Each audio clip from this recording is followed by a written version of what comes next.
I would define paper gold as financial products that are denominated perhaps in physical metal, but aren't represented by ownership of physical metal. So I would define paper gold as everything from a futures contract to a gold denominated ETF to a deposit receipt or a delivery receipt. That is, any form of gold ownership other than physical gold. Other people would have much more restrictive definitions of paper gold. But when you talk about the dynamics of the gold market today in the context of physical gold, most of the discussion centers around the extraordinary liquidity of the futures market, in particular the near-term futures market. Many days, many days, 100 times the volume of the gold held in the vaults at the Chicago Mercantile Exchange or the LBMA trade. That is, those exchanges frequently trade daily 100% of the gold that is on receipt in those exchanges that covers the underlying trades, which is to say that the trades are all expected to be rolled or cash settled. And one of the nervousnesses that people have is that with the extraordinary imbalance of the collateral relative to the instruments which are issued based on that collateral, if you had a circumstance where even a reasonable number of holders of the near-term contract held for delivery, how would they get filled? How would they get filled? The other nervousness that stems from that part of the paper gold trade is that it is extremely easy to manipulate the near futures market by manipulating the physicals market. You've seen, 15 times in the last 5 years, sellers of very large quantities of physical gold at periods in time when the market was particularly liquid, 2 o'clock in the morning or something.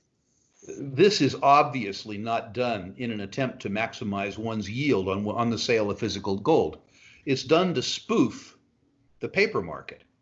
If someone has a laddered futures contract short and can spoof the futures market with a decline in the physical, he or she can settle the shorts into the panic created by the spoof. Now, many people allege that that so-called spoofer might be a great big bank, or might be a government, or might be some cabal trying to suppress the price of gold. My own view is that it is one or more traders who have extraordinary sophistication and who have been manipulating many markets, including LIBOR, for many, many years. My suspicion is in the future, understand that if you're spoofing or manipulating a market, it's easier to spoof it in the direction that the market wants to go. In the last 10 years, gold has wanted to go lower, so it was easier to spoof it, manipulate the market lower. I suspect now you will see a return to the dynamics that you saw in the early part of the last decade, where markets get spoofed higher. Spoofed, right, to be sure. So that would basically be a process where they would go on the LBMA or some other like physical, more of a spot trading delivery market, and then that would affect the COMEX based on the results from that change.